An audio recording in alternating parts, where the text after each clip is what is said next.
if these are the folks that survived Earth to all the way here, their God complex is beyond me, man. Think about it. Your group survived the apocalypse not once but twice, and on top of that, you were able to, how do I say this, populate the stars and continue on with your civilization.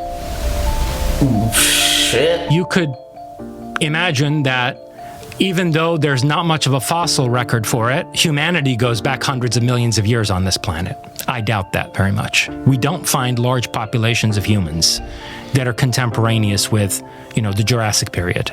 The other way that you could interpret those findings, though, is that human time travelers, on a very limited basis, were living in those epochs and left artifacts behind. Ta-ta! Just a couple of centuries straight backwards. Damn it! I backed over Mrs. McGillicuddy's time cat. Away we go! Here we go.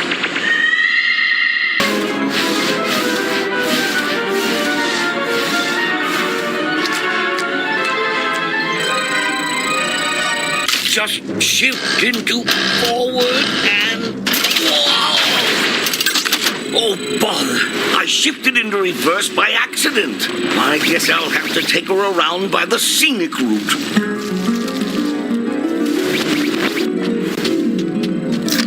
So that's one line of empirical evidence that you could use to argue for time travel. So you're saying that this could have been happening in the 1800s? No. What I'm saying is that up to the 1800s, these things were reported on in scientific journals. We have those journals. We have access to those journals. We still have access to them. Absolutely. My point is, Cremo and Thompson, they wrote this tome, Forbidden Archaeology, where they go through all of this evidence. They present case after case. They have their own interpretation of what this means, okay? Because they come from a kind of Vedantic background. They subscribe to a form of Vedic religion. In the Hindu religion, there is the notion that there are these vast cycles of time. They call them yugas, the ages. Mm-hmm. We're in the last of them now, supposedly the Kali Yuga. But the whole cycle begins with the Satya Yuga, the Golden Age, and then it goes to a Silver Age. And the Greeks had the same thing, Silver Age, Bronze Age, until you get to our present time, which is supposed to be the last of the world ages. And this whole cycle then repeats itself. So Cremo and Thompson come from the school of thought that, look, humanity has always existed. We are living in a fallen world. We're living in a degraded age, and we've lost our knowledge of previous ages of higher civilization. And they think this goes way, way back, like that humanity existed in its present form tens and tens of millions of years ago. I don't agree with their interpretation of their own evidence. I think that that's a religious belief system, which they subscribe to. Mm-hmm. And my much more radically empiricist, pragmatic approach to the data they're presenting is to say the best way to make sense out of this is that these artifacts were left behind by human time travelers and that the past is contaminated by the future. So that stuff could have been left by people that are even before us or after us right now. Exactly. Where's Barry? I need to tell you all something. The truth. The truth about what? Okay. After Zoom killed my dad, after we defeated him, I wasn't in a great space, and I felt like the only way I could fix that was to run back in time and save my mom. I don't understand.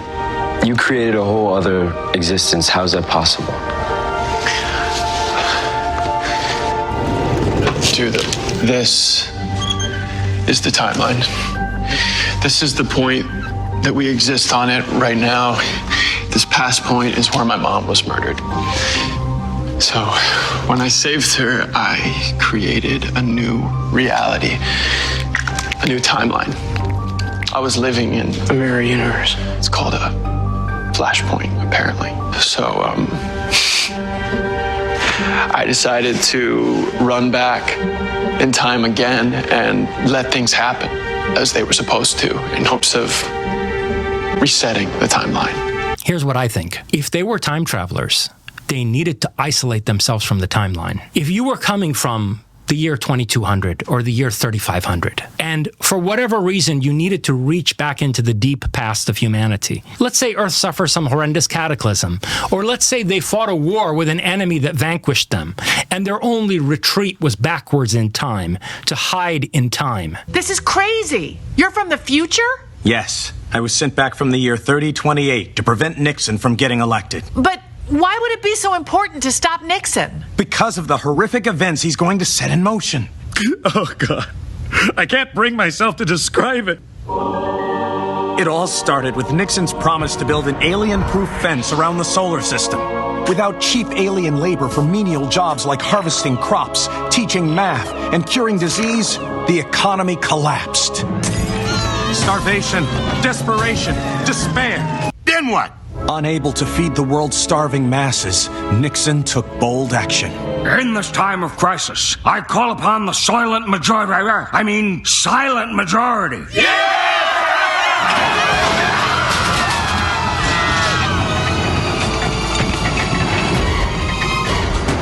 Before long, they rose up in revolt.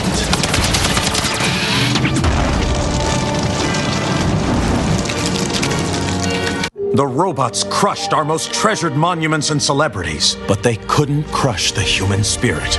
We went into hiding, and after careful research, located a Xeroxed copy of an ancient time travel code. Though I was only 15, mankind entrusted me with its last remaining suit and tie and sent me back in time.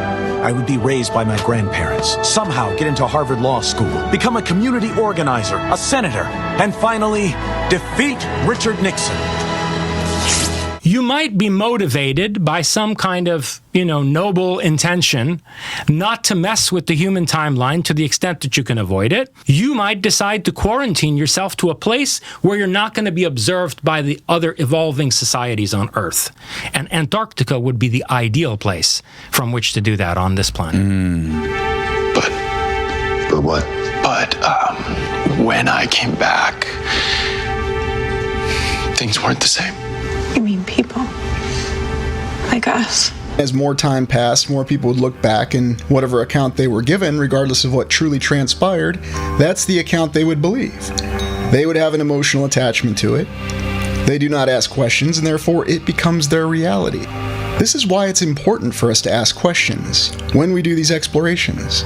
This is a very intense process, because we have to consider what happens if you alter the 5 W's and the timeline. The 5 W's being who, what, where, when, and why. And let's consider this in detail and how someone could alter the 5 W's and therefore alter our timeline or our perception of the timeline. Because if you change the 5 W's, and you don't have to change all of them, you may only have to change 1 or 2, and you can change the how. Yeah. I created another timeline. This is the one we're living in now. It's not as different as the last one. Not in large ways, but in some ways, in smaller ways, in meaningful ways for all of you or anybody. How would we confuse the memory of what really happened? Well, let's start with the uniforms. Look at the United States Civil War. How many different uniforms were there for the Union and Confederate forces? For that matter, how many Union forces wore gray and how many Confederate forces wore blue?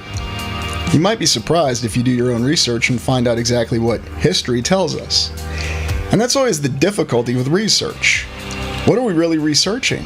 We're researching someone else's account and someone else's research. Now let's look at some more pictures. And look at these pictures. We can assign a year and an event to all of these. 1872, it was a fire. 1854, fire. 1906, an explosion. 1864, General Sherman marched through and destroyed the city. 1840 to 1920, immigration. And you can imagine other photos, the Industrial Revolution, any time frame that you really want. You can really throw any year with any event with any photo, and you can paint any sort of picture you want to. These events may have all happened on the same day, but if you assign different years to them, we've changed the when, and suddenly we've confused the how. That's a lot to take in. Yeah, it is. Now what's going on there? History. Hang on. I just want to make one stop.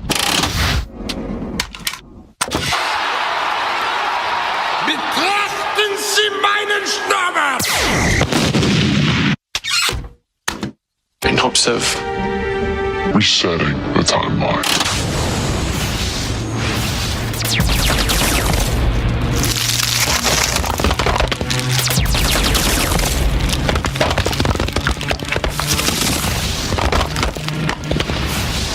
Easy, easy.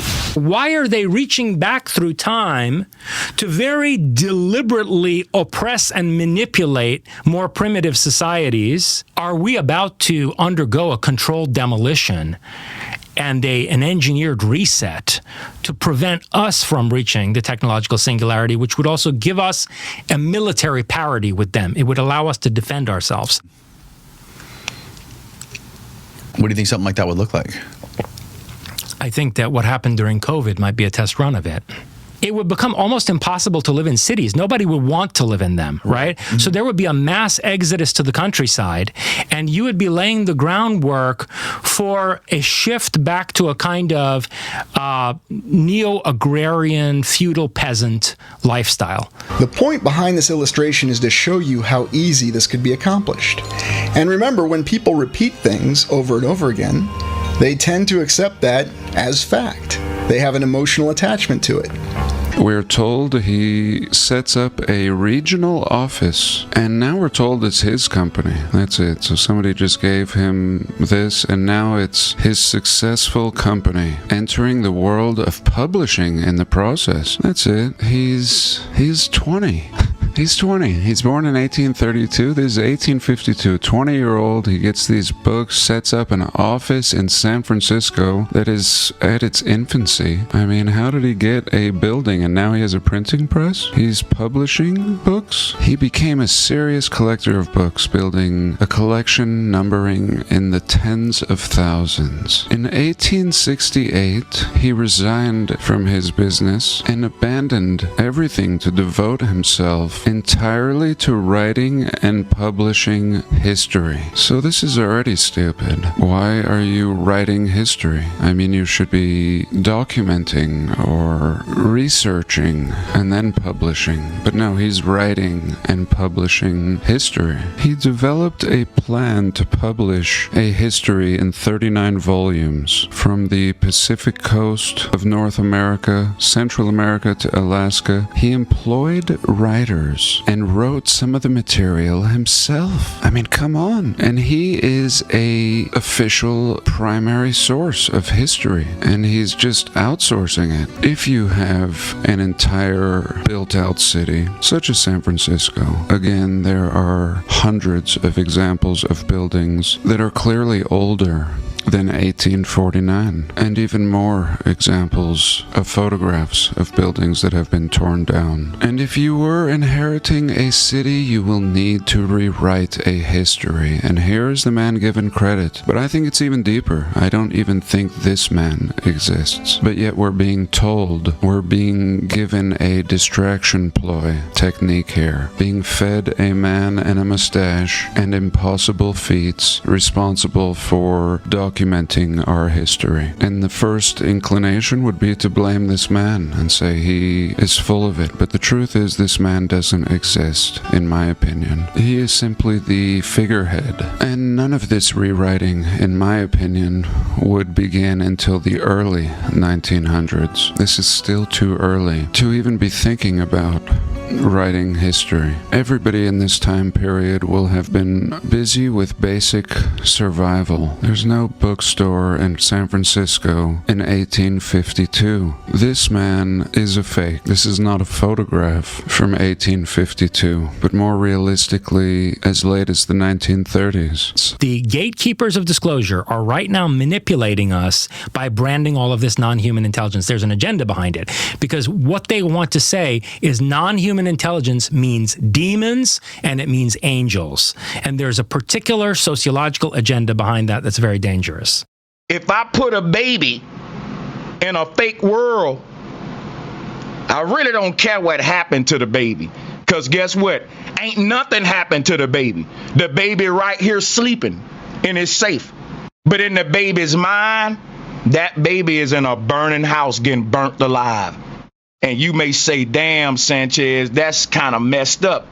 But at the very point of pain where it's unbearable, it's over. And you wake up like, bro, I was dreaming that I got shot. I've done it before. I saved you for humanity. Now trust us, even though this is a simulation. No! What the hell was that? A test. The pain didn't stop becoming real until I woke up. That's when the pain stopped. These dreams are fucking real. They're indistinguishable from reality. Just imagine that the fear simulator removes the part of you being inside of the simulator. Yeah. Like you probably just don't know. It's like Inception. Like it always kicks up in the middle of a thing. Like you don't know. Because otherwise you would beat the fear simulator every time if you knew it wasn't real.